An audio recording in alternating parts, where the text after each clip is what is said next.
अभिवादन स्वीकार कीजिए ब्रजेश मिश्रा का। आप देख रहे हैं द डिबेट और हम आज बात करेंगे कोरोना वायरस के बढ़ते हुए भयावह संक्रमण की। पूरे देश में इस वक्त कोरोना की जबरदस्त लहर आई हुई है और ये दूसरी लहर पहली लहर से कहीं ज़्यादा अधिक खतरनाक, पहले से कहीं अधिक जानलेवा, पहले से कहीं तेज रफ्तार के साथ ये संक्रमण को बढ़ाने वाली डरावनी लहर है ये, और इसने पिछले सभी रिकॉर्ड को ध्वस्त कर दिया है। और कल का जो डेटा है वो भारत के लिए अब तक की सबसे बड़ी त्रासदी के तौर पर माना जाना चाहिए। 1 लाख से भी ज्यादा नए कोरोना वायरस के केसेस भारत के भीतर मिले हैं। ये सेकेंड पीक कोरोना पर पहले हमारे किए गए त्याग, परिश्रम और बलिदान को व्यर्थ कर गई। साल भर तक किस तरह से भारत के लोगों ने कोरोना वायरस का कहर झेला, और जब हम ये मानकर चल रहे थे कि अब सब कुछ ठीक हो गया और हम बेपरवाह हो गए, लापरवाह हो गए, पूरी ताकत से इस वायरस ने दोबारा हमला किया।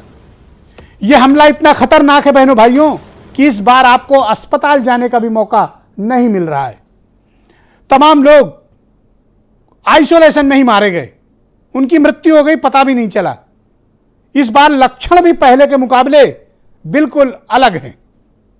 इस बार का कोरोना साइलेंट किलर के रूप में निकलकर सामने आया है। अचानक आपकी सांसें कब थम हो जाएंगी आपको पता भी नहीं चलेगा। बुखार, खांसी, जुकाम, सिर दर्द, अत्यधिक थकान, यह सब कोरोना के नए लक्षण के रूप में सामने आया है। और आश्चर्य का विषय है कि जो वैक्सीन लगाई जा रही हैं, जिनको डबल डोज भी मिल चुकी है, वो भी कोरोना के इन्फेक्शन के शिकार हैं। यानी कोरोना का नया वेरिएंट इस वैक्सीन पर काम नहीं आ रहा है, अब यह स्पष्ट हो चुका है। और अगर आ भी रहा है तो उसका प्रभाव कम है। इस वैक्सीन के सुरक्षा चक्र को तोड़कर भी यह वायरस आपके शरीर तक पहुंच रहा है।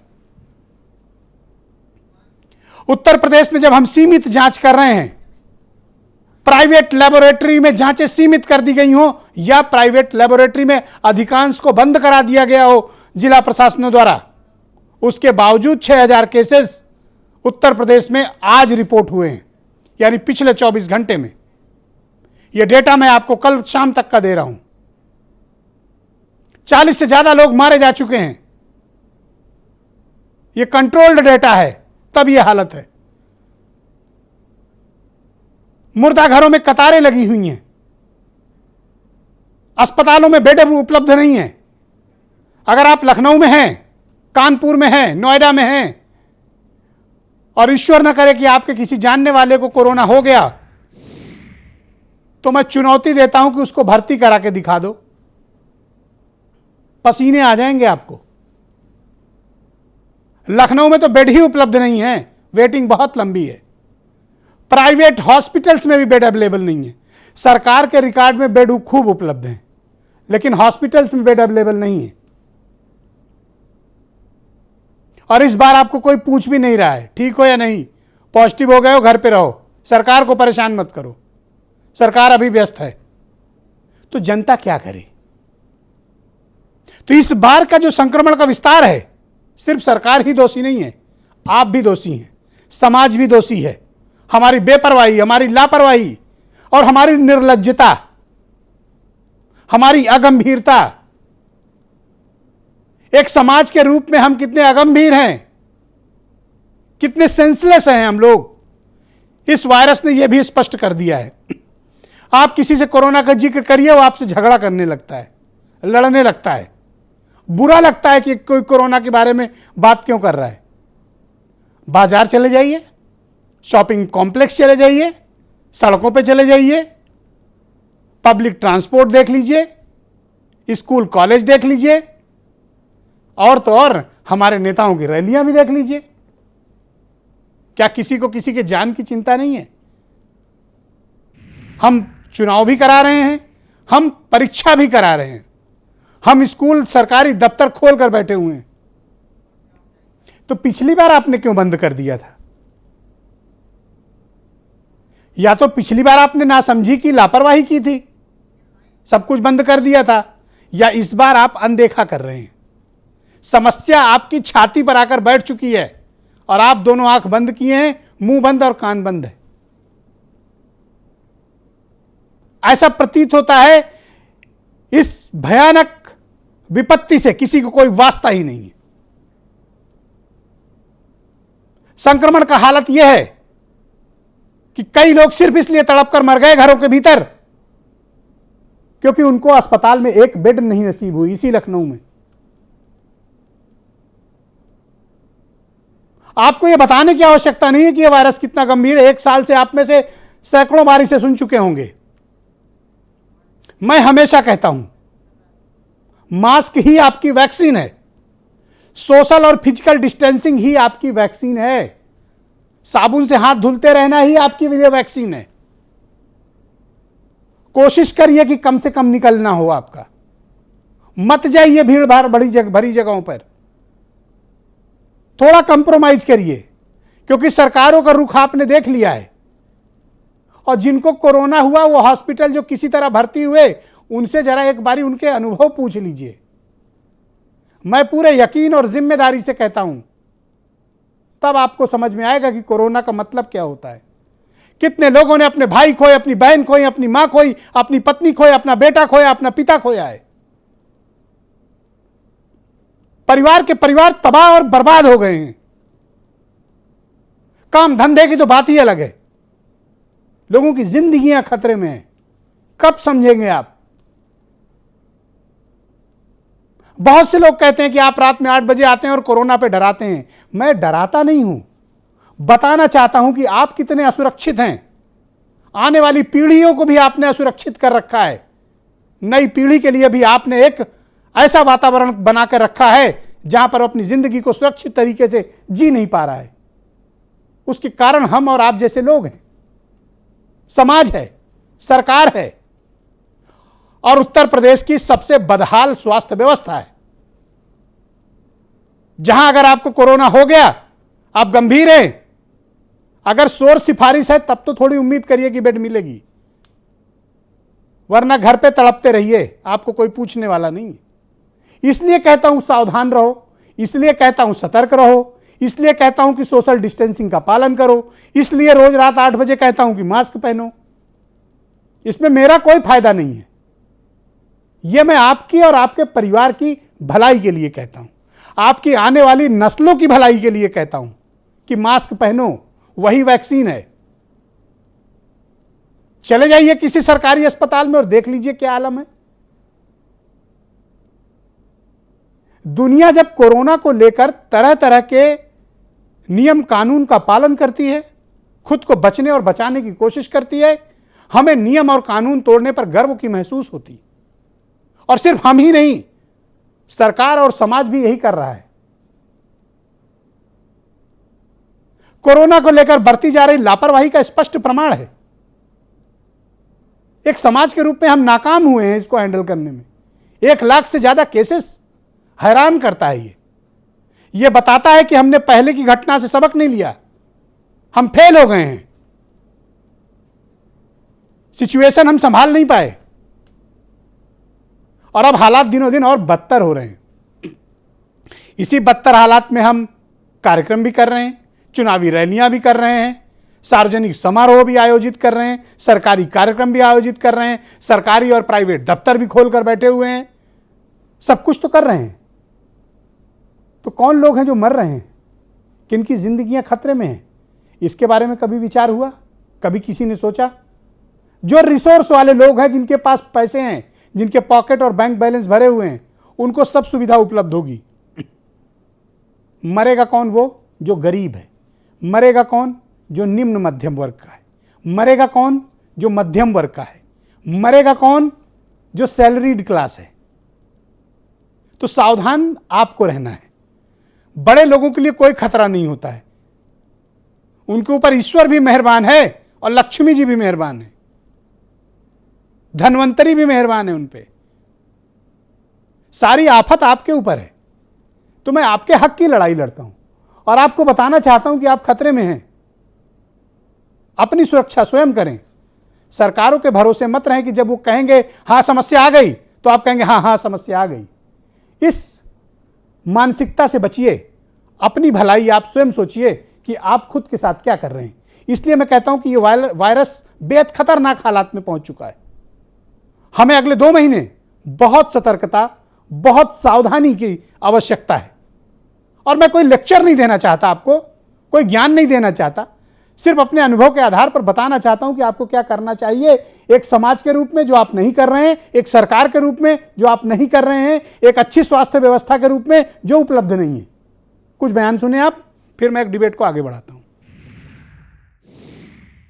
वैक्सीनेशन को द्रुतिगत से करने और ज़्यादा से ज़्यादा लोगों को वैक्सीन दिए जाने को लेकर के भी माननीय मुख्यमंत्री जी ने दिशा निर्देश दिए हैं। ये सरकार तो अभी चुनाव लड़ने में व्यस्त है। अब चुनाव से फुर्सत मिले तब तो देश की जनता के जान जीवन की रक्षा कर सके।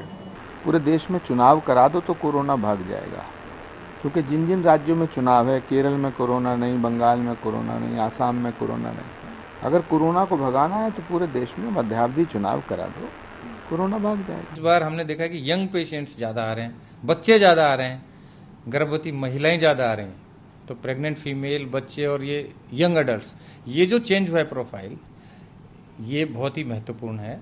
और अब हमने काफ़ी तैयारी की है। बेड्स भी दिल्ली सरकार ने, माननीय मंत्री जी ने हमें आदेश दिया है, तो हमने 1000 बेड हमने बढ़ा दिए हैं। अभी तक वर्तमान में जो हमारी स्थिति है, लगभग 30 से 40 जो चिकित्सक हैं रेजिडेंट्स, उनमें कोरोना संक्रमण की पुष्टि हुई है और हमारी ये स्क्रीनिंग अभी जारी रहेगी। नाउ पेशेंट का सर्ज इतना ज़्यादा है कि हमारे ऑलमोस्ट बेड फुल हैं और अभी भी हमारे पास वेटिंग में इमरजेंसी में पेशेंट्स हैं। हमारे पास कॉल्स बढ़ गई हैं बेड की रिक्वायरमेंट के लिए, आरटीपीसीआर टेस्ट के लिए लोग काफ़ी आ रहे हैं। हमारी टेस्टिंग फैसिलिटी भी ओवरलोडेड हो गई है।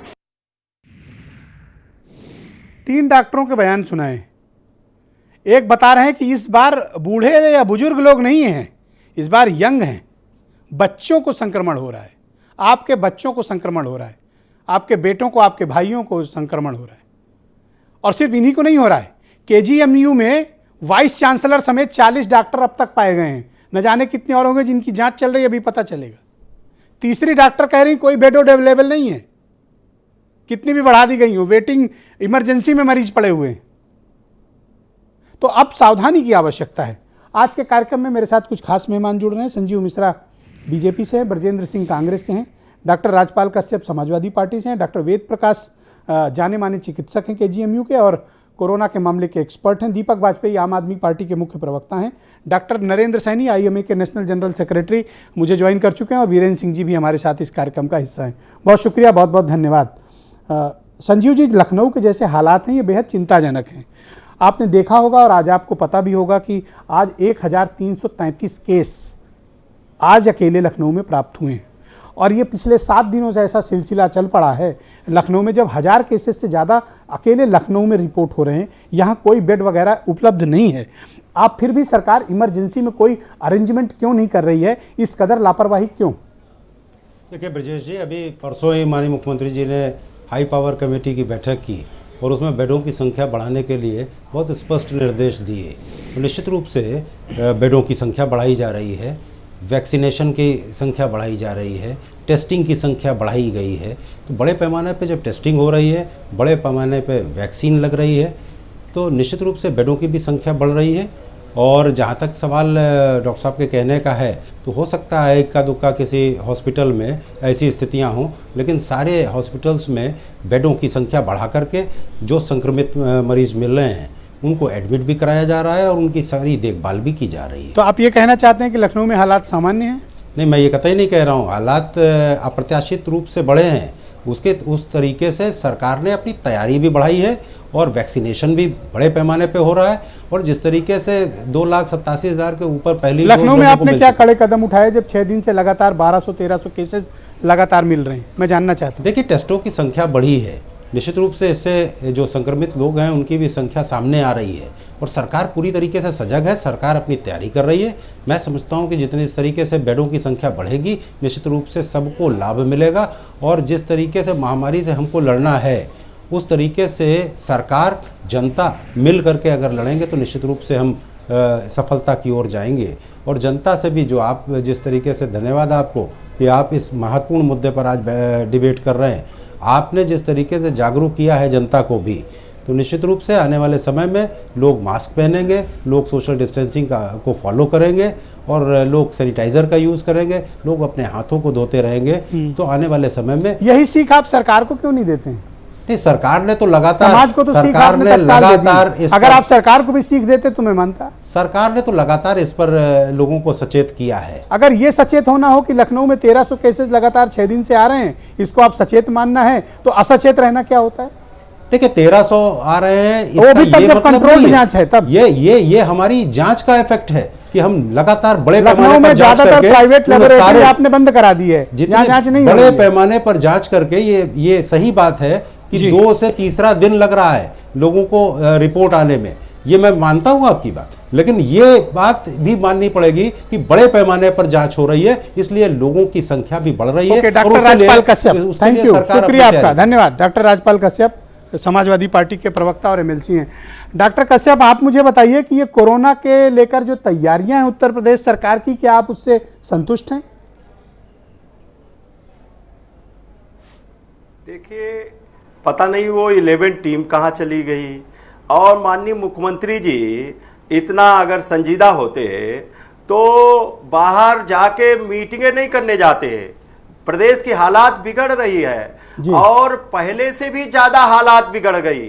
जो पहले कोरोना का काल था उससे ज्यादा भयावह स्थिति आ गई है। और पता नहीं टीम 11 का कहाँ चली गई जो सांकेतिक बैठक करती थी। मुख्यमंत्री जी वहां हैं, मुख्यमंत्री जी के गृह जनपद में ही और राजधानी लखनऊ में इतने बेतहाशा पेशेंट आ रहे हैं, और साथ साथ में मुख्यमंत्री के टीम के लोग भी कोरोना पॉजिटिव हो चुके हैं। उसके बाद में भी लापरवाही बढ़ते हुए वो रैलियों में बिजी हैं, तो कहीं वो कोरोना को लेके वो गंभीर नहीं दिखाई पड़ रहे। और आज हॉस्पिटलों में न बेड हैं, न दवाइयाँ हैं। आप ये कोई भी अगर कोरोना से तो लोग परेशान ही हैं, साथ साथ में आम जो और बीमारियां हैं उनकी वजह से उनको भी नहीं देखा जा रहा हॉस्पिटलों में। और बड़ी स्थिति खराब है राजधानी में। हॉस्पिटल कहीं व्यवस्था नहीं की। इन्होंने इतने साल भर से इतना पैसा कोरोना के नाम पे इकट्ठा किया गया, इतना चीजें इकट्ठा की गई, उसके बाद में भी स्थिति नहीं है। और आगे बढ़ता जा रहा है जिस तरीके से, बड़ी भयावह स्थिति हो जाएगी। और इनको वैक्सीन जो वैक्सीन है वो फ्री कर देनी चाहिए, सबके लिए लग जानी चाहिए। आप बाहर बेच रहे हो वैक्सीनें, अरे यहाँ वैक्सीनों को फ्री कर दीजिए, सभी एज ग्रुप के लोगों को लगवा दीजिए, सारी चीजें व्यवस्था कर दीजिए। आप ये केवल चुनाव लड़ने से फुर्सत नहीं उनको है। इस प्रदेश में तो बन गई ना उनकी सरकार, और इसलिए अब वो दूसरे प्रदेशों में भी जी है मुख्यमंत्री जी। अब उत्तर प्रदेश की हालात खराब हो रहे हैं हॉस्पिटलों में। ब्रजेश जी, आपने ये इशू रखा, बहुत सामयिक इशू रखा। आप हॉस्पिटल में, किसी हॉस्पिटल में देखिए बेड नहीं, वेंटिलेटर नहीं, और लोगों को स्ट्रेचर पे लिटा ले जा रहे हैं, पूरा रूम भर जा रहा है, लोग एडमिट नहीं कर रहे हैं। और जो अन्य बीमारियां हैं उनको भी एडमिशन नहीं मिल रहा। 40 डॉक्टर हो गए केजीएमयू में, और बीसी तक हो गए। आप बताइए क्या हालात है। पहले से भयावह स्थिति है। धन्यवाद। सरकार लापरवाही में है। डॉक्टर नरेंद्र सैनी मुझे ज्वाइन कर चुके हैं। डॉक्टर साहब, बहुत स्वागत आपका, शुक्रिया। मैं आपसे जानना चाहता हूं कि कोरोना का यह नया वेरिएंट कितना घातक है, इसका इन्फेक्शन कितनी तेजी से फैल रहा है, इसके लक्षण क्या हैं, क्या पहले जैसे लक्षण है या नए लक्षण हैं, और ये जो पीक आया है, लाख से केसेस ऊपर चले गए भारत में, क्या ये हमारी लापरवाही है? और 5वां सवाल इसी में जुड़ा हुआ है, सारे सवाल एक साथ पूछ लेता हूं, ये थमेगा कैसे? देखिए, पहला क्वेश्चन जो आपने कहा कि ये क्या ज़्यादा घातक है और ज़्यादा इन्फेक्शियस है, मैं कहूँगा कि ये ज़्यादा इन्फेक्शियस है। जो मैंने देख रहा हूँ इस वक्त, 1 लाख हम कभी भी नहीं पहुंचे थे। इवन जब पीक पे थे हम, आपने बिल्कुल सही कहा, जब ब्रिजेश मिश्रा जी जब पहले पीक में थे तब भी मैक्सिमम केसेस जो मुझे याद आ रहा है 98,000 के आसपास थे। आज हम 1 लाख से ऊपर पहुंचे हैं। तो इसका, और मैंने भी मैं अपने यहाँ भी हम टेस्टिंग करते हैं, मैंने देखा कि ये इन्फेक्शियस ज़्यादा है। पूरी की पूरी फैमिली मैं देख रहा हूँ कि उससे पीड़ित होकर आ रही है। यदि किसी के घर में एक है तो उसके बाद उसके जितने कांटेक्ट हैं, बैंक्स हैं तो मैंने बैंक्स में देखा कि एक यदि व्यक्ति को है तो सारे के सारे लोग आ रहे हैं। तो ये इन्फेक्शस है। लेकिन एक मुझे दुर्भाग्यवश लग रहा है कि हमने काफ़ी तरक्की की, हमने टेस्टिंग बढ़ाई, लेकिन मेरे जो आपने अभी एक क्वेश्चन किया कि यूपी में प्राइवेट लैब्स को बंद कर दिया गया, ये बहुत ही गलत बात है, क्योंकि टेस्टिंग के बिना हम इसको रोकथाम नहीं कर पाएंगे। टेस्टिंग टेस्टिंग टेस्टिंग, जो हमने पहली जब लहर आई थी उससे सीखा था कि टेस्टिंग के बिना हमें रोकना असंभव होगा, तो टेस्टिंग को बढ़ाना होगा। सरकारी लेबोरेटरीज में उतनी टेस्टिंग नहीं होती जितनी प्राइवेट लैब में हो सकती है। पता नहीं क्यों प्राइवेट लैब बंद की गई हैं। बंद इसलिए की जाती है, उसका एक साधारण सा जवाब है ताकि डेटा नियंत्रित रहे, दूसरे राज्यों के मुकाबले हम ये बता पाएं कि हम उत्तर प्रदेश में कोरोना कंट्रोल कर लिए हैं। यहां डेटा का मैनिपुलेशन चलता है। इस समय डेटा की सर हम मनुष्य की लाइफ को देख रहे हैं, एक आदमी की लाइफ को देख रहे हैं। एक लाइफ एक बार चली जाती है, आप तो लाइफ देख रहे हो, हम अपनी इमेज देख रहे हैं। डेटा और ये सब पॉलिटिशियंस का संभाल है सर, ये इनको देखना पड़ेगा। यदि आप पॉलिटिशियन सच्चे पॉलिटिशियन हैं तो आप जनता की भलाई के लिए हैं, तो प्लीज इसको खत्म करिए। या हम इस लड़ाई से हम पहले ही इसमें ये मैं कहूंगा कि यदि ये केसेस बढ़े हैं तो हमारी ये बहुत बड़ी हार है जी। हमें आप एक वैक्सीनेशन की बात मैं करूं, हमारे कहा कि हमने बढ़ा दिए बड़े वैक्सीनेशन। आप सोचे हमने कितने वैक्सीनेशन किए हैं। हम दुनिया में कहते हैं कि जो हिंदुस्तान है वैक्सीनेशन बनाता है, दुनिया को सप्लाई कर रहा है। हमारे यहां यदि आप देखें तो सिर्फ 2% लोगों 4.5% लोगों को वैक्सीनेशन मिला है। यूएसए जिसको हम सप्लाई, यूरोपियन कंट्री जिनको हम सप्लाई कर रहे हैं, वहां पे 25% से लेकर 15% तक। सर मैं आज खुद खबर पढ़ रहा था, संजीव मिश्रा को भी बताना चाहता हूं कि उत्तर प्रदेश के जो सबसे महत्वपूर्ण जनपद है इस समय गोरखपुर, वहां वैक्सीन नहीं उपलब्ध है। आज अखबारों में बड़ी बड़ी रिपोर्ट छपी है गोरखपुर को लेकर। सर हम वैक्सीनेशन, एक और मैं आना चाहूंगा, वैक्सीनेशन क्यों सरकारी हॉस्पिटल में और कुछ गिनी चुनी जगह पर है? वैक्सीनेशन जिसमें हमारे प्राइवेट डॉक्टर्स ने इतना अच्छा काम किया, पोलियो हमने खत्म किया, सिर्फ गवर्नमेंट और प्राइवेट डॉक्टर्स मिलकर ही खत्म कर सकते थे। यदि हमारे पास वैक्सीनेशन है तो क्यों नहीं इसको उपलब्ध कराया जाता, सबको वैक्सीनेशन मिले। क्योंकि हमारे पास दो ही, आपने बिल्कुल सही कहा, एक वैक्सीनेशन है हमारे पास मास्क पहनना, सोशल डिस्टेंस, और दूसरा जो वैक्सीनेशन हमारे पास आया। Thank you sir. Deepak Bajpayee मुझे ज्वाइन कर चुके हैं, आम आदमी पार्टी के मुख्य प्रवक्ता हैं। दीपक जी स्वागत आपका। मैं समझ नहीं पाता हूं कि दिल्ली ने यह फैसला क्यों किया कि आप रात का लॉकडाउन कर देंगे। दुनिया में कोई ऐसी रिसर्च नहीं है दीपक जी, मैं चुनौती के साथ कह रहा हूं कि जहां रात का लॉकडाउन कर देने से, रात का कर्फ्यू लगा देने से कोरोना रुका हो। ये ऐसा प्रतीत होता है कि सरकार जब कुछ नहीं कर रही होती है तो जनता के सामने ये ढोंग किया जाता है कि हम बहुत कुछ कर रहे हैं और करते हुए दिखाई दे रहे हैं, इसीलिए हमने नाइट कर्फ्यू लगाया है। ये नाइट कर्फ्यू का कंसेप्ट कहां से आप लोग के दिमाग में आता है? ब्रजेश जी, आपको बहुत विनम्रता के साथ केवल मैं एक बात कहना चाहता हूं कि इसका बहुत बड़ा लॉजिक है, और मैं आपको अभी शो के बाद बताऊंगा भी, वरना अफरा तफरी मचेगी। इसका बहुत बड़ा कारण है नाइट कर्फ्यू का, ये मैं आपको शो के बाद बताऊंगा। हर चीज को एक तर्क जीतने के लिए मैं सार्वजनिक नहीं करना चाहता, लेकिन मैं आपको बता दूं ये बहुत जिम्मेदारी भरा फैसला है। और दूसरी चीज ये कि हम आज 30 अस्पतालों में लगातार वैक्सीनेशन कर रहे हैं। दिल्ली में 24 घंटे हम 1 लाख से ज्यादा रोज रात का कर्फ्यू लगा के आप कैसे वैक्सीनेशन कर लोगे? कर्फ्यू लगाओगे, लोग निकलेंगे नहीं, आप 24 घंटे वैक्सीनेशन? नहीं, ये मजाक है दीपक जी। नहीं, ये मजाक नहीं है। मैं आपको बताऊंगा, थोड़ी ऐसी सेंसिटिव कारण है जो कि मैं आपको पूरी जिम्मेदारी से कह रहा हूं। आप कल फिर मुझसे सवाल पूछेगा, अगर आपको जवाब ना मिले, ये सवाल मुझसे कल फिर पूछेगा। तो ये उत्तर प्रदेश में लापरवाही क्यों हो रही है? आपको क्या लगता है कारण क्या है? यहां तो प्राइवेट लेबोरेटरी में जांचें भी अब कंट्रोल्ड हो गई हैं। नहीं ब्रजेश जी, हमारे यहाँ तो प्राइवेट लेबोरेटरी में जांच हो रही है। ये बहुत दुर्भाग्यपूर्ण है। केवल जांच के जरिए ही आप आगे निकल सकते हो। उत्तर प्रदेश सरकार से मेरी उम्मीद कम है, मेरी प्रेयर्स, मेरी प्रार्थना ज्यादा है कि आप ये बताइए, पूरे देश में जैसा कि अभी डॉक्टर साहब ने बताया, अभी नया ट्रेंड देखा है कि 20 साल से 45 साल के बीच के लोगों को सबसे ज्यादा ये बीमारी हो रही है। हम बार बार केंद्र सरकार को लिख रहे हैं, लेकिन आपको पता है, आपको 45 साल से कम आदमी को आप वैक्सीन नहीं दे सकते। मतलब अमेरिका ने 48 मिलियन लोगों को वैक्सीन लगा दिया और एक भी वैक्सीन एक्सपोर्ट नहीं किया, और हम 35 मिलियन से ज्यादा वैक्सीन एक्सपोर्ट कर चुके हैं। हमारे 10 मिलियन लोग सारे मिलाकर अभी वैक्सीनेट हुए। और हमारे देश में रोक है कि 45 साल से कम किसी आदमी को हम वैक्सीन नहीं देंगे। ये क्या मजाक चल रहा है, क्या पॉलिसी में समझ से बाहर है। जिस देश का प्रधानमंत्री, जिस देश का गृह मंत्री और जिस प्रदेश का मुख्यमंत्री तीनों बिना मास्क लगाए मतलब हजारों हजार लोगों की रैलियों में और रोड शो में जा रहे हैं, वो ये बता रहे हैं, संदेश दे रहे हैं कि इस देश की सरकार को, इस देश के जिम्मेदार लोगों को कोई परवाह नहीं है, लाखों लाख लोग मरे, लेकिन हमारे लिए सबसे महत्वपूर्ण जीतना और सरकार बनाना है। वरना क्या वजह है कि खुद प्रधानमंत्री, खुद गृह मंत्री और खुद हमारे राज्य के मुख्यमंत्री माननीय योगी आदित्यनाथ जी ये बिना मास्क लगाए लाखों लोगों की रैलियों में, जहां पे लोग सट के खड़े हो रहे हैं। उत्तर प्रदेश में आप जिला पंचायत चुनाव में कह रहे हैं कि 5 लाख से 5 लोगों से ज्यादा प्रचार नहीं करेंगे, 5 दिन प्रचार होगा। हम राजनीतिक मामलों की चर्चा किसी और दिन कर सकते हैं। 1 लाख से ज्यादा केसेस आना ये दुनिया भर में भी भारत की छवि के लिए भी ठीक नहीं है और भारत की सेहत के लिए भी ठीक नहीं है। नहीं, मैं आपसे हम कोरोना के उस त्याग और बलिदान, जो हजारों हमारे बहनों भाइयों की मौत हुई, उस बलिदान का ये अपमान है। हम लापरवाही कर रहे हैं।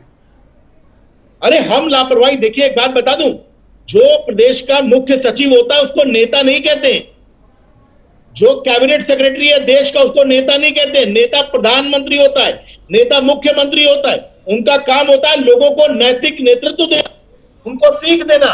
क्या सीख दे रहे हैं आप केवल बयान और विज्ञापनों में कुछ भी कहते रहे, लेकिन आप अपना आचरण देखिए। वीडियो चल रहे हैं कि लाखों लोगों के बीच में आप जा रहे हैं, कोई कोरोना प्रोटोकॉल फॉलो नहीं हो रहा है। अपनी बारी बोलिएगा। ब्रजेश जी 1100 रुपए की चीज 4500 में बेचेंगे, 3500 की चीज 11,000 रुपए में बेचेंगे, 68 किलो में भ्रष्टाचार करेंगे कोरोना के नाम पे। ये आप आपदा को अवसर में बदलेंगे, यही आपका corona. Thank you. Brajendra Singh Congress के प्रवक्ता मुझे ज्वाइन कर चुके हैं। ब्रजेंद्र जी, हालात लगातार खराब हो रहे हैं और इस बार की लहर पहले से कहीं ज्यादा खतरनाक है। लाख केसेस से ज़्यादा देश भर में और उत्तर प्रदेश में हालात किसी से छिपे नहीं है। विशेष तौर पर हमारी राजधानी बेहद खतरे में है और यहाँ लोगों की जान खतरे में है और हमारे पास पर्याप्त इंतजामात नहीं है। मेरी चिंता इस बात की है। आदरणीय ब्रजेश जी, मैं आपको सलूट करता हूँ कि आप मानवता को बचाने के लिए जद्दोजहद कर रहे हैं और सरकार सहित हम सारी पॉलिटिकल पार्टियाँ, मैं भी अपने को उसमें शामिल कर रहा हूँ, हम जनता के साथ क्रूर मजाक कर रहे हैं। चुनाव लड़ रहे हैं सारे लोग और सब कुछ जीत लेने के लिए पागल हुए जा रहे हैं। ये मानवता के साथ सबसे बड़ा विश्वासघात है पॉलिटिकल पार्टी का, पॉलिटिकल सिस्टम का और हर उस जिम्मेदार नागरिक का जो इस भयावह कि 1 लाख से ऊपर, हम पीक पर 97,000 थे और हम शुरुआत में 1,16,000 हैं। लखनऊ में अभी मैं आपके ऑफिस में बैठा था, आपके स्टेट हेड के कमरे में, तो एक कर्मचारी आपका अंतिम संस्कार के लिए सिफारिश लगवा रहा था, उसका 37वां नंबर है, सवेरे से बैठा हुआ है। आप सोचिए कितनी भयावह स्थिति है प्रदेश की राजधानी की जी। और हमारे मित्र हैं शरद तिवारी जी सुल्तानपुर के, आपके भी परिचित हैं। अब मैं आने लगा, बात होने लगा और 2 लोग वो खुद कोरोना पीड़ित हैं। जांच नहीं हो रही है, RT-PCR के टेस्ट नहीं हो रहे हैं उत्तर प्रदेश में। प्राइवेट लेबोरेटरी बंद कर दी गई, खाली इसलिए कि भारतीय जनता पार्टी दुनिया को दिखाना चाहती है, हमारे आदित्यनाथ जी की सब यहां राम राज्य चल रहा है। जनता को मरने के लिए छोड़ दिया गया 24 करोड़ जनता को। जब राजधानी में यह हाल है कि राजधानी में हम टेस्टिंग नहीं हो पा रही है, राजधानी में अंतिम संस्कार नहीं हो पा रहा है। इलेक्ट्रिक सौदागृह है वहां 37वां नंबर है। अभी आपके बीरेंद्र सिंह जी बोलेंगे, बताएंगे। मैं तो, हमारे आंख में आंसू आ गया।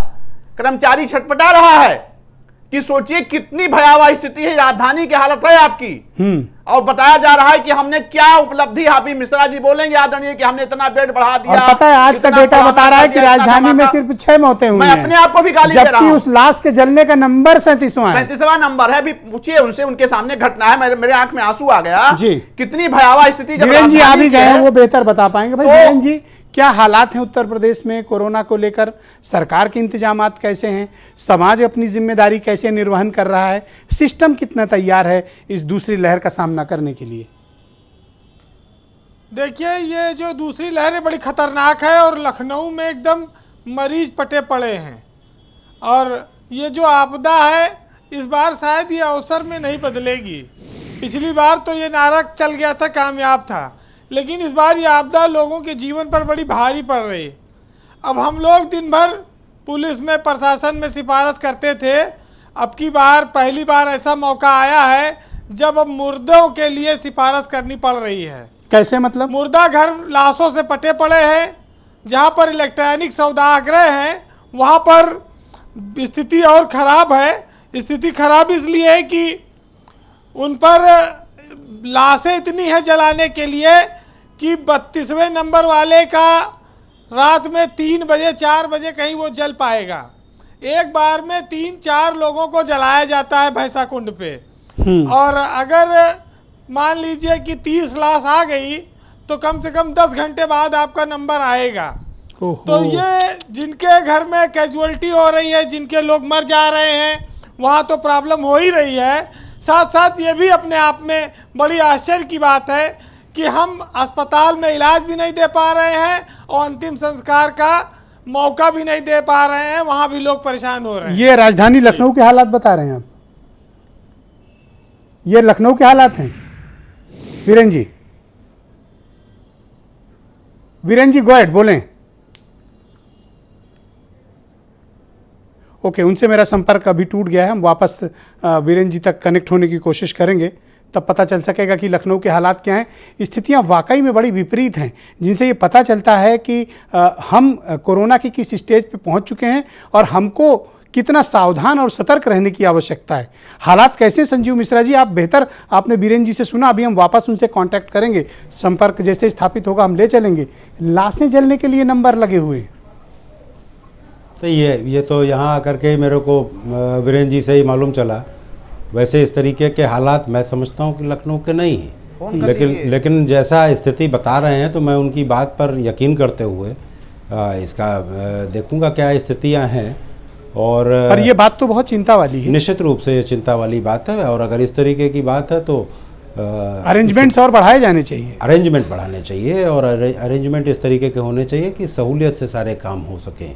हाँ, ये ज़रूर है कि इससे ये भी पता चलता है कि आप जिस तरीके से कह रहे थे कि बड़े पैमाने पर डाटा छुपाया जा रहा है, तो मैनिपुलेशन, मैं उस बात से सहमत तो नहीं हूँ। तो प्राइवेट लेबोरेटरी आप खोल दीजिए जैसे पहले खुली थी, मैं नहीं कहूँगा। और अपनी बात वापस ले लूंगा। प्राइवेट लेबोरेटरीज के लिए कारण रहा है, उस कारण को बहुत ज़्यादा। ओके, वीरेन जी जुड़ चुके हैं, मैं चाहता हूँ अपनी बात कंप्लीट कर लें। वीरेन जी गो अहेड। देखिए, एक बात यह है कि आज इस आपदा में अवसर सबसे बड़ा प्राइवेट अस्पतालों और नर्सिंग होमों के लिए है। जब आप लखनऊ में बेड नहीं है, केजीएमसी हो, लोहिया हो या पीजीआई हो या जो और बड़े अस्पताल हैं, आज सरकार ने कुछ जगहों पर 1-1 हज़ार बेड बढ़ाने की बात कही है, लोक बंधु में और कई जगह पर। लेकिन जब बेड नहीं मिलेगा तो प्राइवेट नर्सिंग होम में 2 लाख रुपया एडवांस जमा होता है प्राइवेट अस्पतालों में, तब जाकर लोगों का इलाज शुरू होता है कोरोना के पेशेंटों का। अब आप ये समझ लीजिए, जो 2 लाख, हाँ 2 लाख एक मरीज का, जो बड़े नर्सिंग होम है प्राइवेट, तो गरीब कहाँ इलाज कराएगा? को दिया गया, गरीब को इलाज मिलना नहीं है लखनऊ में, बहुत मुश्किल हो गया है। दूसरा ये है जी कि प्राइवेट में आरएमएल पैथोलॉजी है, उसने एक जांच की, मरीज को पॉजिटिव बताया। केजीएमयू में जांच हुई, निगेटिव बताया। फिर लोहिया में जांच हुई, उसमें भी निगेटिव आया। तो ये भी कोई खेल है क्या? क्योंकि जिसके घर में कोई पॉजिटिव निकलता है वो पहले अपने पूरे घर भर का तो पहले टेस्ट कराता है, और पता लगा उसमें सब पॉजिटिव हो गए, निगेटिव हो गए, लेकिन जांच का पैसा तो आपको देना ही पड़ेगा। तो ये एक तरह से बहुत बड़ा उद्योग भी बनता दिखाई दे रहा है। अच्छा, केजीएमयू में 40 डॉक्टर एक साथ कोरोना संक्रमित हैं। केजीएमयू में जनवरी में पहला डोज लगा था, फरवरी में दूसरा डोज लगा, और दूसरे डोज के बाद ये कहा जाता है कि 3 सप्ताह के बाद ये पूरी तरह से इम्यून कर देती है वैक्सीन, यानी कि मार्च में पूरी तरह से इम्यूनिटी आ गई। लेकिन अब अप्रैल में डॉक्टरों को कोरोना हो गया। तो ये वैक्सीन कितनी कारगर है, अब ये भी आप समझ लीजिए। अब आते हैं जिला प्रशासन की कार्यशैली पर। योगी सरकार को लखनऊ के सीएमओ को तुरंत सस्पेंड कर देना चाहिए, क्योंकि वो सीएमओ भी किसी का फोन नहीं उठाते, ना वो किसी से मिलते हैं, ना कहीं वो सार्वजनिक रूप से आते हैं। जांच बढ़ाने के दावा सरकार करती है, 1,89,000 जांच कह रही सरकार हम कर रहे हैं, लेकिन जब अधिकारी एडमिट ही नहीं करेंगे किसी को, जब उनके पास बेड ही नहीं अस्पताल में खाली है, तो जांच करके क्या तमाशा देखना है कागज लेके हाथ में? फिर तो जिसकी जान जा रही है वो चाहे जेवर बेचे, चाहे बैंक से पैसा निकाले, जाके प्राइवेट में दे। प्राइवेट अस्पतालों को कोई फीस तो निर्धारित है नहीं कि कोरोना में आप इतनी लेंगे। तो ये देखिए भयावह सच्चाई बनती जा रही है। और संजीव मिश्रा जी चूंकि भाजपा के प्रवक्ता हैं, तो कोई सरकार ये नहीं चाहती कि उसके राज में लोग मरें, मरीज मरें, लेकिन अधिकारी रिस्क नहीं ले रहे हैं। जैसे पहले था वैसे अब, जैसे ये प्राइवेट स्कूलों की फीस पे नकेल कस रहे थे, वैसे ये प्राइवेट हॉस्पिटल की मनमर्जी वसूली पे भी नकेल कस रहे हैं। ये खाली मौखिक बयान देते हैं, इनके पास करने के नाम पे कुछ नहीं है, क्योंकि ये सब बीजेपी जुड़े हुए लोग हैं ज़्यादातर। पर ये टीम 11 की बैठक होती है, जो ये क्रिकेट और सॉरी वो कोरोना की टीम है, टीम 11, ये करती क्या है?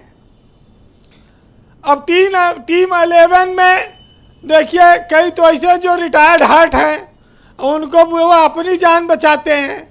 अब भाई अमित मोहन प्रसाद तो कोरोना संक्रमित हो चुके हैं पिछली बार ही। अभी डीजी हेल्थ जो है फिर कोरोना चपेट में है, पूरा स्टाफ उनका है। तो आप इनसे कौन उम्मीद करते हो? आप जब स्वास्थ्य महकमा पूरा चपेट में है, तो ये चाहे 11 खेलें चाहे 22 खेलें, करेक्ट बात, तो कोई फर्क नहीं पड़ता। 2020 खेले। हाँ जी। तो ये कुल मिलाकर देखिए, हमको आपको सबको सुरक्षित रहना है। हमारे यहाँ लोग कहते हैं भाई कि लोग मानते नहीं बाजार में। एक सज्जन कहने लगे ब्रजेश जी कि बाजार में भीड़ देखो तो लगता नहीं कोरोना है, और टीवी पर डिबेट देखो तो लगा थे कोरोना है, लोग मरे जा रहे हैं। आप लोग तो बड़ा जो है बवाल मचाए हैं। अरे भाई जागरूकता ही बचाव है। जब ये छुआछूत का रोग है तो इसको जितना लोगों को जागरूक किया जाए, इसमें क्या कमी है? पर लोगों को मुख्तार अंसारी के बारे में ज्यादा जागरूक होने की जरूरी है बजाय कोरोना के, ऐसा है क्या? अब ये तो सरकार को पसंद है ना कि कोरोना के बजाय मुख्तार पे बात हो, तो वही जो तुमको है पसंद वही बात कहेंगे जी। तुम दिन को अगर रात कहो रात कहेंगे। तो भाई जब पूछा ही लाना है किसी के इशारे पर, तो मुख्तारे तो दिखेंगे। बहरहाल जी वीरेंद्र जी कंक्लूड करें। चलिए, हमारा देश ऋषि मुनियों का देश रहा, आयुर्वेद का देश रहा, जड़ी बूटियों का देश रहा। बड़े बड़े सैलाब झेले, बड़े बड़े भूकंप झेले, बड़ी बड़ी महामारियां झेली जी। इतनी एडवांस साइंस भी नहीं थी, लेकिन हिम्मत, हौसले और लोगों ने अपने धैर्य से सब किया। तो बहरहाल हम लोग वही संदेश देंगे फिर से कि धैर्य रखना पड़ेगा। ओके। कि यही जज्बा रहा तो मुश्किलों का हल भी निकलेगा, और जमी बंजर है तो क्या वहीं से जल भी निकलेगा। और ना हो मायूस ना घबरा, अंधेरे से मेरे साथी, और इन्हीं रातों के दामन से सुनहरा कल भी निकलेगा। बहुत बहुत शुक्रिया वीरेंद्र जी, उम्मीद जगाने के लिए आपका बहुत बहुत धन्यवाद। डॉक्टर राजपाल कश्यप, इन दिनों मुंबई से जो रिपोर्ट्स आ रही हैं या गुजरात से जो रिपोर्ट्स आ रही हैं वो थोड़ा सा ज़्यादा चिंताजनक हैं। मजदूर भाइयों को जो वहाँ काम कर रहे हैं उत्तर प्रदेश के, इस बात का भय है कि लॉकडाउन दोबारा से लग सकता है। इस कारण वो लोग अफरा तफरी में वहाँ से निकलने की कोशिश कर रहे हैं। बिना रिजर्वेशन कराए जो भी साधन मिल रहा है वो वहाँ से मूव कर रहे हैं। आपको क्या लगता है कि सरकार को क्या करना चाहिए इस वक्त लोगों को जागरूक करने के लिए? देखिए, सरकार को पहली जैसी हालात ना पैदा हो, श्रमिक पहले जैसे सड़क पे ना मरे भूख से, रोटी से, पैदल चलते चलते बगैर साधन के, ऐसी स्थितियां जब देख चुके, उससे सबक लेना चाहिए था सरकार को। सरकार ने सबक नहीं लिया। आप सरकार का इसी से अंदाजा आप लगा सकते हैं। हम बीरेन जी की पूरी बात से सहमत हैं ब्रजेश जी। बीरेन जी ने जितनी चीजें बताई, वाकई में अब हालात, मैं तो इनसे पूछना चाहता हूं, कितने लखनऊ की राजधानी में इलेक्ट्रिक ग्रह कौन से बनाए हैं? प्रवक्ता बैठे बीजेपी की, बता दे भाई, इससे सबक लेना चाहिए। तो इससे ही अंदाजा लगा लो, एक भी कहीं बनाया हो तो बता दीजिए। ये भैंसा कुंड में जो है वही है, अरे और कहीं नहीं बनाए। अरे आज सबों की स्थिति यह है कि लाइन में लोग लगे हैं। आज और श्रमिकों ये हालात ऐसा रहा तो ये पहले से भयावह हालात पैदा हो जाएगा।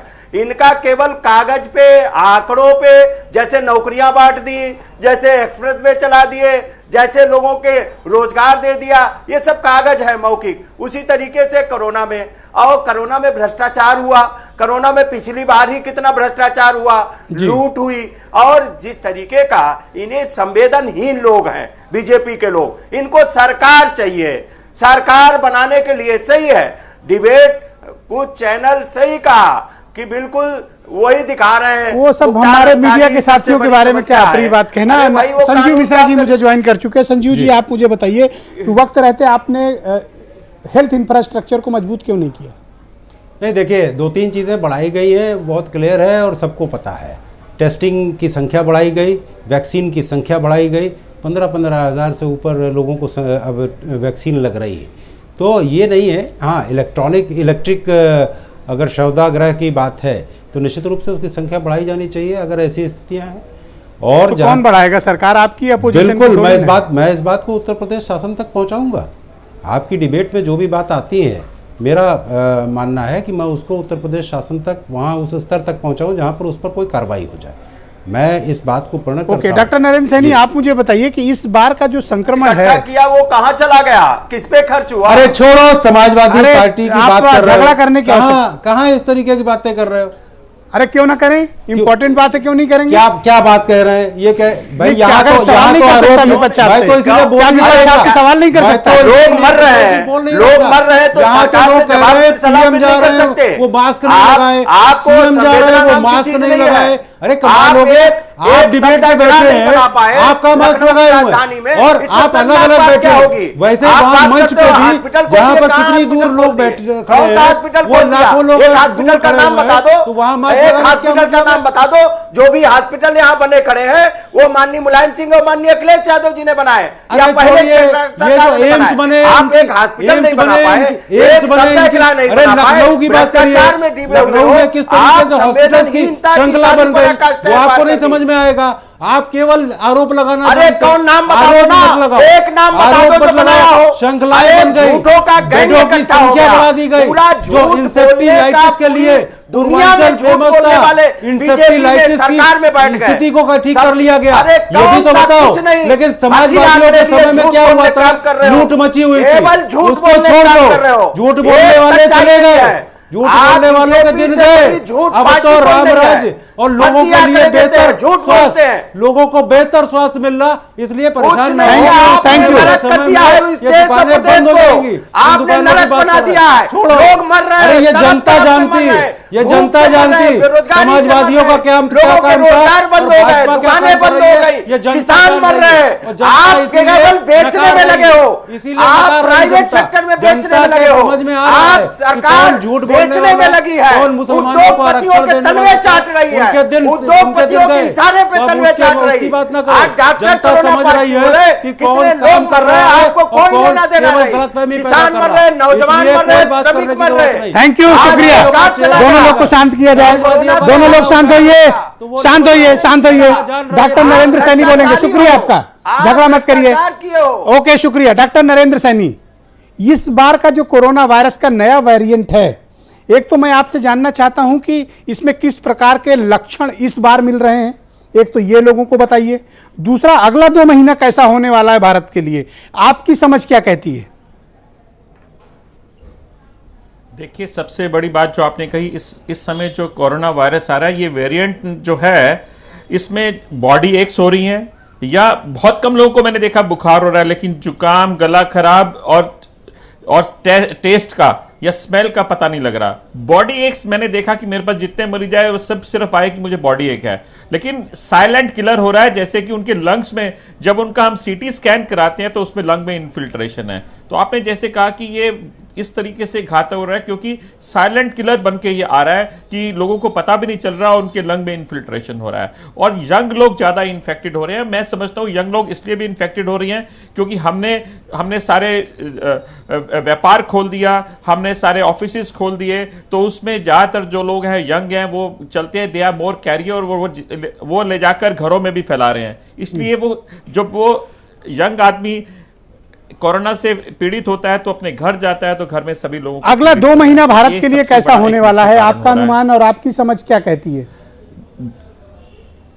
देखिए, जिस तरीके से हालात हैं, जिस तरीके से हमारी टेस्टिंग हो रही है, जो कम होती जा रही है, इससे और हालात बिगड़ेंगे। और जो अभी हालात हैं, इसका इफेक्ट तो हमें 10 दिन के बाद पता लगेगा, क्योंकि जो आपके अभी केसेस बढ़ रहे हैं उसका इम्पैक्ट तो अभी आना है। अभी यदि हमारे पास बेड नहीं है तो आप सोचिए 10 दिन के बाद जो 1 लाख व्यक्ति है, जो धीरे धीरे करके इनकी, यदि कुछ लोग हैं इसमें से जो ज्यादा बीमार होंगे, तो उनका हालत देखिए। ये तो अभी जिस तरीके से ट्रेंड चल रहा है ये तो बढ़ेगा। और दूसरा, हमारे हॉस्पिटल्स को और इक्विप्ड करना पड़ेगा। मैं अपने सारे पॉलिटिकल भाइयों से कहूंगा कि इस डिबेट को एट प्रेजेंट छोड़ दीजिए। हम सबको मिलकर इस कोरोना को हराना है, चाहे किसी भी पार्टी से हो और आम आदमी को, हम सबको मिलकर, एक आम आदमी को भी। और ये जो पॉलिटिकल रैलीज हो रही हैं, आपने बहुत अच्छा क्वेश्चन किया। हम क्या होते हैं, हम नेता को देखते हैं कि नेता क्या कर रहा है। यदि नेता मास्क नहीं लगा रहा तो आप किस तरीके से ये इंप्लीमेंट करते हैं कि एक आम आदमी को मास्क लगाना है। तो प्लीज मेरी सबसे रिक्वेस्ट है, जो भी इस समय रैलीज कर रहे हैं उनको एक तो खत्म करिए, और यदि हमारे पॉलिटिशियंस में जा रहे हैं तो कम से कम वो खुद मास्क पहने। यदि आप मास्क पहनेंगे, आप उदाहरण बनाएंगे, तभी तो आप किसी चीज को इंप्लीमेंट कर सकते हैं। दुर्भाग्यवश हम बहुत अच्छे प्रोग्राम बनाते हैं, यदि कोरोना का भी प्रोग्राम देखेंगे ऑन पेपर तो बहुत अच्छा होगा, लेकिन जब हम इंप्लीमेंट करने आते हैं तब कठिनाई तो होती है। उसका 5% भी नहीं करते। ओके, दीपक बाजपेयी जी, आप बताइए कि तो एक पॉलिटिकल पार्टी के रूप में, एक सरकार के रूप में, ये सबकी जिम्मेदारी है कि हम मिलकर इस महाविपत्ति का मुकाबला करें, लड़ें, अपने देश को बचाएं। अगर देश बचेगा, डेमोक्रेसी बचेगी, देश बचेगा, इलेक्शंस भी होंगे, पॉलिटिकल पार्टी भी आएंगी, सरकारें आती जाती रहेंगी। लेकिन अगर एक समाज के रूप में हम फेल हो गए तो शायद इसकी भरपाई भारत के इतिहास में हम कभी कर नहीं पाएंगे।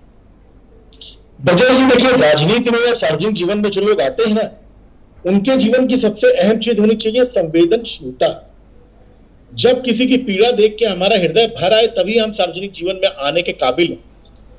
अब मैं सोचता हूं उस व्यक्ति के बारे में, उन लोगों के बारे में जो आपने देखा होगा कि 1200 किलोमीटर साइकिल चलाकर अपने परिवार को बिठाकर एक लड़की उसको गांव अपने घर पहुंचाती है।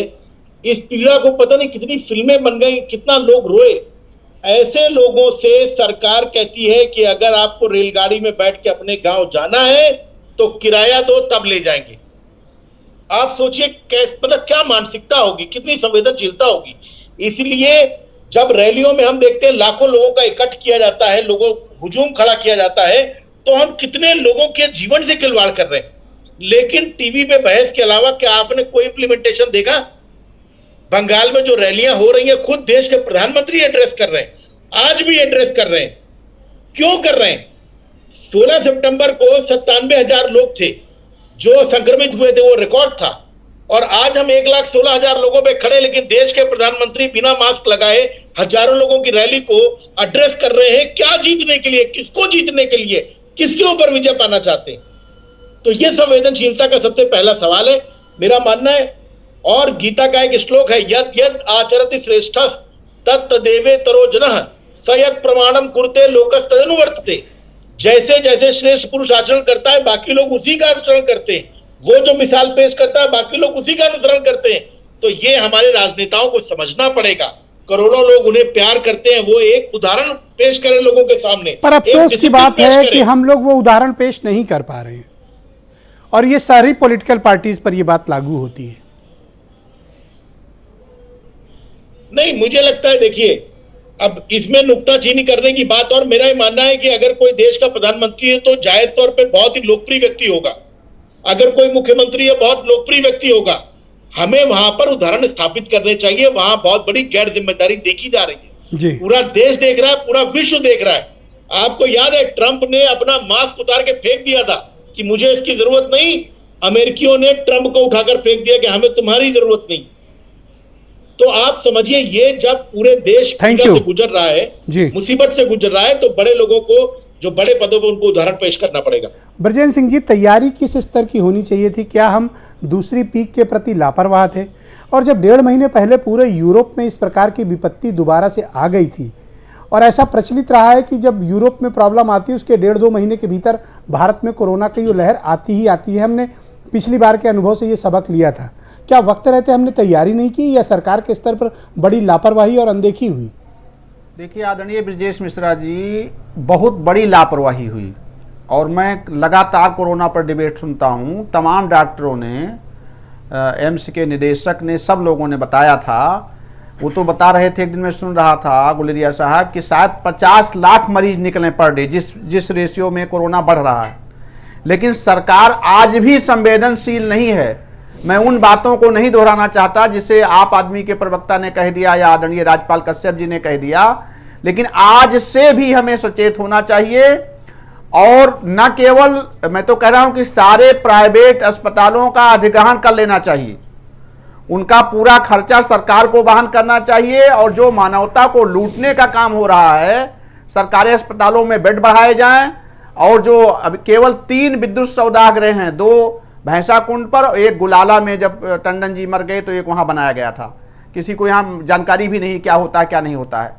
कम से कम 10 विद्युत सौदागृह बढ़ाए जाएं तुरंत, 1 सप्ताह के अंदर अस्पतालों में बेड बढ़ाए जाएं। और जांच जो रोक दिया गया है केस कम दिखाने के लिए, मैं पूरा आरोप नहीं लगा रहा हूं, यह सच है, लखनऊ में जांच नहीं हो रही है।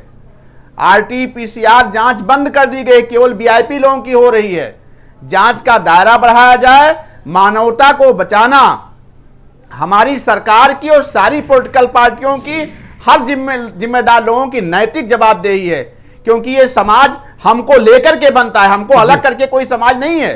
तो सारी पॉलिटिकल पार्टियों को बिल्कुल अवेयरनेस के साथ और सरकार को पूरी ताकत के साथ बेड की संख्या बढ़ाएं, अस्पतालों में सुविधा बढ़ाएं, किसी को प्राइवेट अस्पताल में न जाना पड़े, उसकी सुविधा बनाएं। क्योंकि मानवता बचाएं, नहीं बहुत भयावह रूप देश के सामने आने वाला है। हम कहीं पूरी दुनिया में किसी का मुंह दिखाने लायक नहीं रहेंगे जिस पैमाने पर भारत में केस बढ़ रहा है। बहुत बहुत शुक्रिया आपका, बहुत बहुत धन्यवाद।